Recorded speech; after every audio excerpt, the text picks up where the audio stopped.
O Silvio César, de Curitiba, nos escreve: Padre, os católicos evitam conversar assuntos religiosos. É isso que tenho percebido. O que não ocorre muito com os protestantes. Sempre que eles estão reunidos, eles fazem questão de discutir questões religiosas, ao passo que nós, católicos, não gostamos e costumamos evitar. Gostaria muito que o senhor comentasse sobre esse assunto. Sou católico e não encontro católicos que gostem de debater religião. Estou lendo o livro Discípulo da Madrigada e parabenizo pelo livro.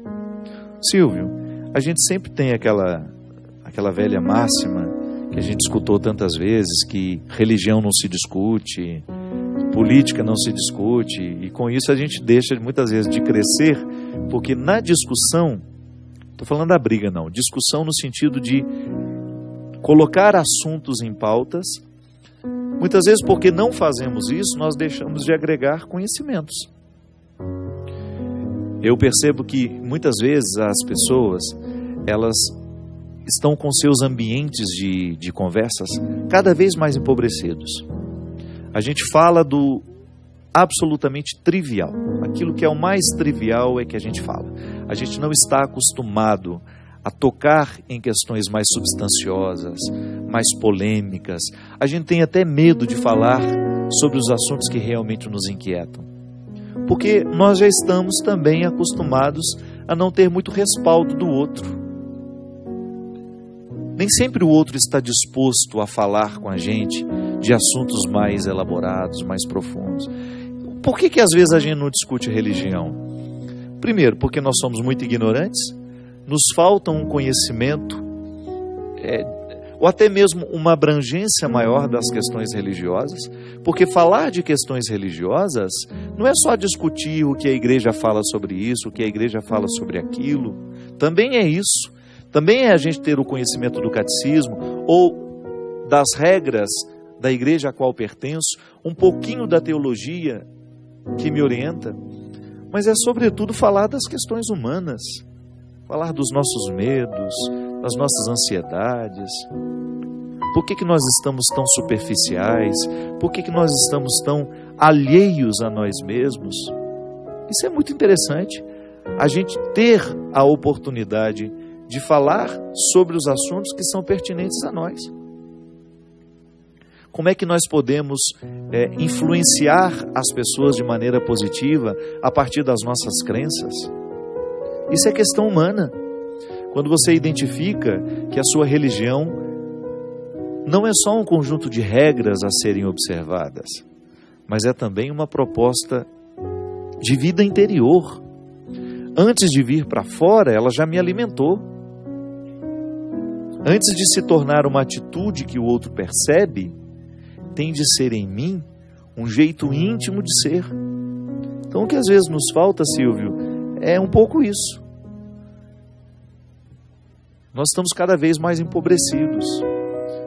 A nossa vida tem ficado muito pobre, a gente lê muito pouco, a gente se informa de muitas coisas, porque a gente está conectado o tempo todo. É difícil você encontrar hoje uma pessoa que não tem uma conexão com a internet, um celular que está conectado o tempo todo na internet. Nós temos muitas informações, mas às vezes temos poucas oportunidades de encontros fecundos, onde a gente tem a oportunidade de tratar com um pouco mais de fecundidade os assuntos que nos são pertinentes. Às vezes nos falta esse encontro de Jesus, né? Com a samaritana. A vida fica muito pobre quando nos faltam encontros fecundos. A samaritana teve a sorte de encontrar Jesus naquele momento do dia, que é tão simbólico, que é no meio da vida dela. Ela teve a oportunidade de viver um encontro que a transformou definitivamente para o resto da vida. Às vezes nós estamos imersos numa mesmice que não permite transformação. Porque a palavra do outro nos estimula a crescer. O conselho que a gente escuta. Ou então você foi assistir uma palestra e de repente você ouviu uma palavra que funcionou como uma flecha dentro de você. Feriu a sua consciência, feriu o seu pensamento. no sentido positivo, né, é claro. Provocou dentro de você uma revolução. Meu Deus, como aquela palavra ressoou dentro de mim. Da mesma maneira como a samaritana sentiu a palavra de Jesus ressoar dentro dela. Quebrou a mesmice. E a partir daquela quebra que Jesus realizou com a sua palavra, a mulher começou a experimentar um novo tempo na sua história. Nós não discutimos religião, nós temos medo de discutir política, nós temos medo de discutir as questões que estão espinhosas na nossa vida. Então, Silvio, a tendência é a gente ficar cada vez mais pobre. A filosofia nasceu numa praça pública, chamada Ágora. Sabe como que a filosofia começou? Não foi com grandes ideias, não, com grandes pensamentos, não. Foi numa praça onde as pessoas trocavam mercadorias. Naquela época não havia dinheiro, né? O que havia era a troca. Então eu levava ovos de galinha, o outro me trazia um porco e a gente ficava ali negociando. Eu te dou tantos ovos, você me dá um pouco desse trigo, você me dá um pouco. E entre essa troca de mercadorias, eles começavam a falar de suas situações pessoais. Você viu que interessante aquilo que aconteceu?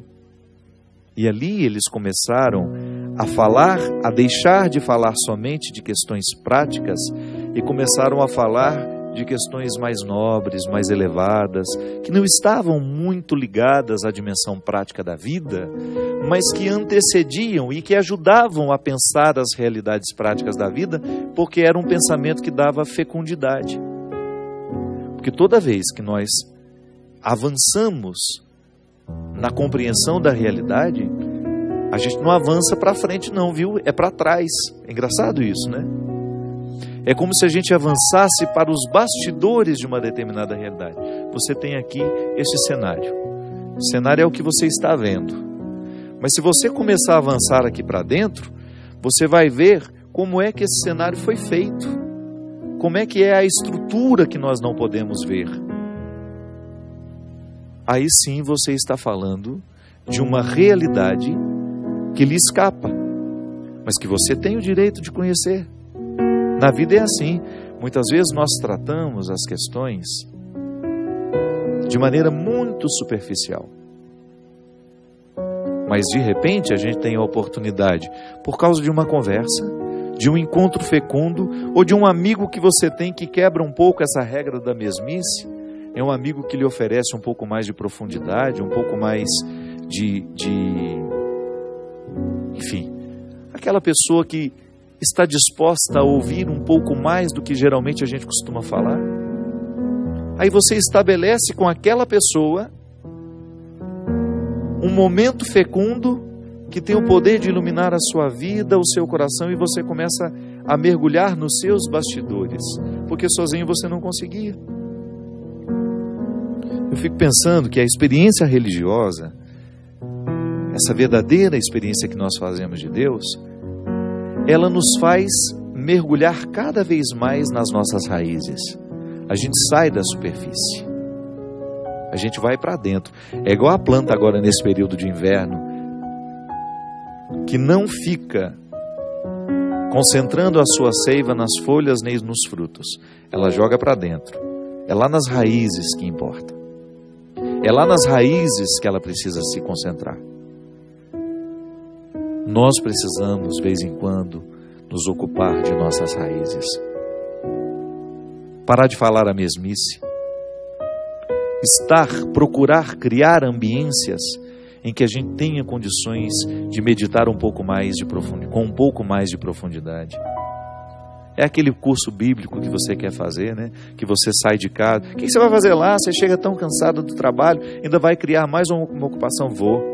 Porque lá eu quebro a mesmice da minha vida. Criei um grupo de estudos, a gente pega um livro em comum, todo mundo lê, e aí de vez em quando a gente se reúne para discutir o que está lendo. Faz bem. A gente quebra a mesmice da vida.